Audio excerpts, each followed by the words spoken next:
The Jeffrey Epstein emails released by House Oversight Democrats yesterday were full of potentially damning information about Donald's relationship with the convicted sex trafficker and rapist of girls and young women, Jeffrey Epstein. And there's a new revelation that Epstein and Donald spent some time together in 2017. As the New Republic reports, in a November 2017 email to Faith Cates, co founder of the modeling agency Next Management, Epstein wrote he was with, quote, David Feisel, Hansen, Trump, unquote, and others on Thanksgiving that year. This was years after Donald claimed that he had cut all ties with his former best friend. This afternoon, Donald delivered a speech about a recent executive order having to do with foster care. Afterwards, confronted with a flood of questions from reporters about his involvement with Epstein, the man who craves attention more than any other creature on the planet fled the room. Take a look.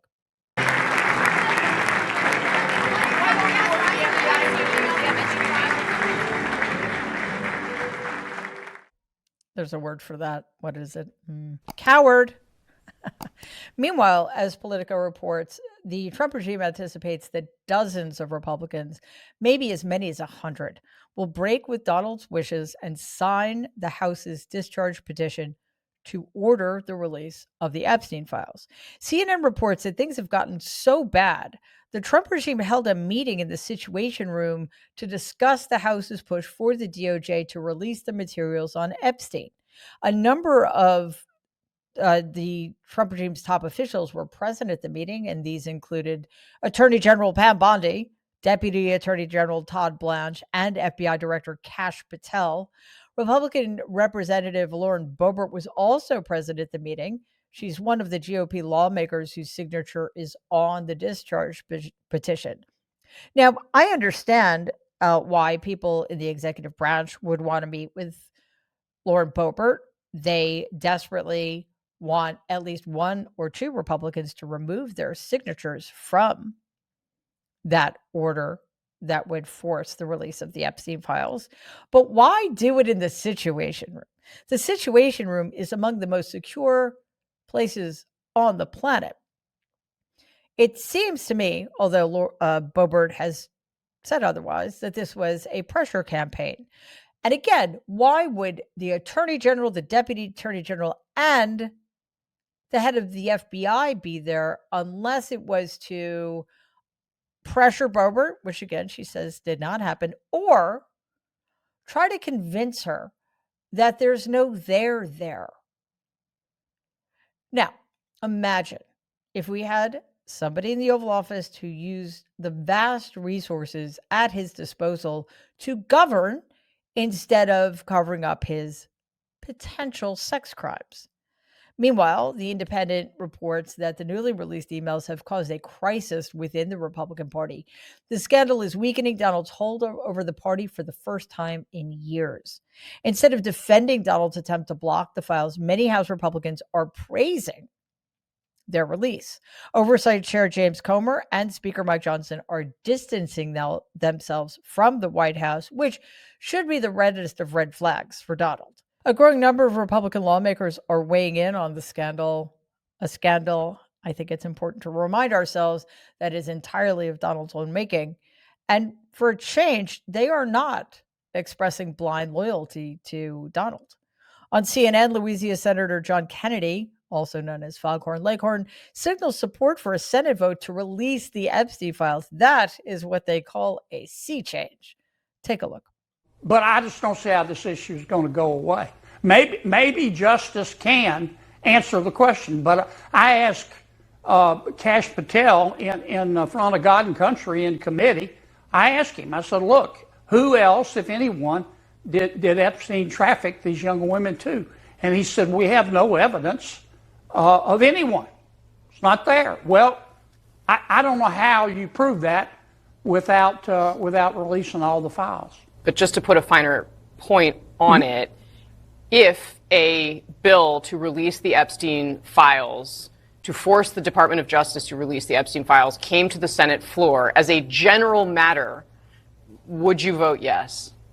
As a general matter, I think I've said repeatedly, I think they ought to. I don't think this is going to go away, and as a moral principle, I think they ought to release the records. A moral principle, sure. Now, Senator Foghorn Leghorn may sound like he lives in a swamp, but he is an Oxford-educated lawyer, so don't let his good old boy shtick fool you.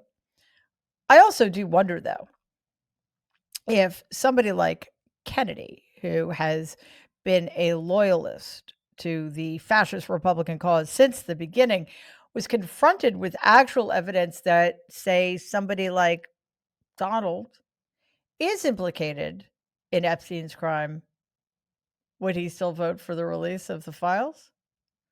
I don't know. Meanwhile, some right wing voices have tried to make excuses for Epstein and his crimes, which is about the most horrific thing you could expect, but it also shouldn't surprise us considering one of those people is the execrable Megyn Kelly. She's faced harsh criticism for remarks she made recently on her show, and just instead of paraphrasing, let's look at what she said. I've said this before, but just as a reminder, I do know somebody very, very close to this case who is in a position to know virtually everything. Not everything, but virtually everything. And this person has told me from the start, years and years ago, that Jeffrey Epstein, in this person's view, was not a pedophile. This is this person's view, who was there for a lot of this, but that he was into the barely legal type. Like he liked 15-year-old girls. And I realize this is disgusting. I'm definitely not trying to make an excuse for this. I'm just giving you facts. That he wasn't into like 8-year-olds, but he liked the very young teen types that could pass for even younger than they were, but would look legal to a passerby. And that is what I believed, and that was what I reliably was told for many years. I don't know what's true about him, but we have yet to see anybody come forward and say, I was I was under 10, I was under 14 when I first came within his purview. Look, you can say that's a distinction without a difference. No, it's not. I think there is a difference. Yeah. There's a difference between a 15-year-old and a 5-year-old. Yeah. No, it's not. There's not a distinction without a difference there. All right, Megyn Kelly's a fucking monster, and that idiot she's talking to also clearly has no moral compass. Megyn Kelly is also somebody not to be trusted. I don't care who she knows, but she or her source happens to be right about one thing technically. As far as we are aware, Jeffrey Epstein's youngest victim was 14. As far as we are aware. That means that he is not, technically speaking, a pedophile. Pedophiles are people who are attracted to prepubescent children. Then we have the hebephile, who is sexually attracted to prepubescent children between the ages of 11 and around 14. And then we have the ephebophile, who is sexually attracted to children, still children, between 15 and 18 or 19. That's the technical distinction between between pedophilia, hebephilia, and ephebophilia.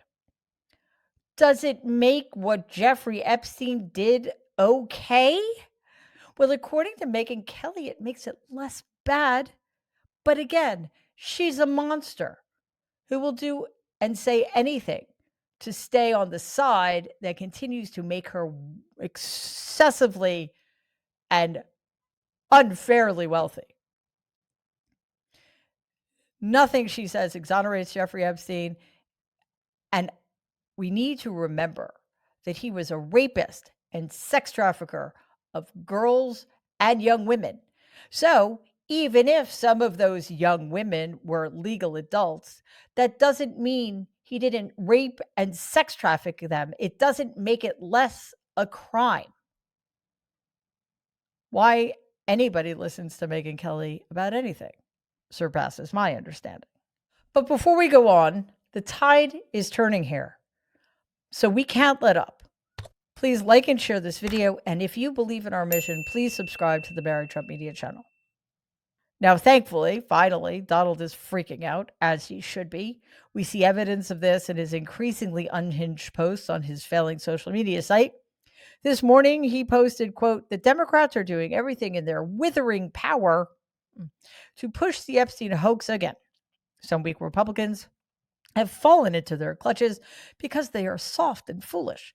Epstein was a Democrat, and he is the Democrats' problem, not the Republicans' problem. Ask Bill Clinton, Reid Hoffman, and Larry Summers about Epstein. Don't waste your time with Donald. I have a country to run into the ground," unquote. I added the last part, but that's what he's doing. So yes, he's freaking out. And listen, is this a Democrat's problem? By the way, Donald was a Democrat until he ran for the Republican nomination in 2015. He is trying to deflect. He wants us to be paying attention to everything except this. Regardless of what is in the Epstein files, this is not a hoax. This is not a hoax. This is a man who was actually convicted of the sexual abuse of a minor, and then he was indicted for the rape and sex trafficking of young women. The only reason he wasn't convicted is because he took the coward's way out and committed suicide. Later that day, Donald wrote, quote, "Now the Democrats are using the Epstein hoax involving Democrats, not Republicans, to try and deflect from their disastrous shutdown and all other failures. I will be asking AG Pam Bondi to investigate Jeffrey Epstein's involvement and relationship with Bill Clinton, Larry Summers, Reid Hoffman, JP Morgan, Chase. This is another Russia scam with all arrows pointed to the Democrats. Records show that these men and many others spent large portions of their life with Epstein on his island. Stay tuned," unquote. Thank you for your attention in this matter. We will stay tuned, Donald. We will very much stay tuned. And, maybe you haven't thought of this before, but as you know, I, whenever possible, like to help you out, little guy. There is one way to find out if those men you mentioned were indeed implicated in Jeffrey Epstein's crimes. Release the fucking Epstein files, which you and you alone have the power to do. Have a lovely day. Please take a second and like and share this video. It'd be awesome if you could subscribe to the channel. If you're listening to us in podcast form, please follow us and give the show a 5-star rating because it really does help other people find our content. Thanks.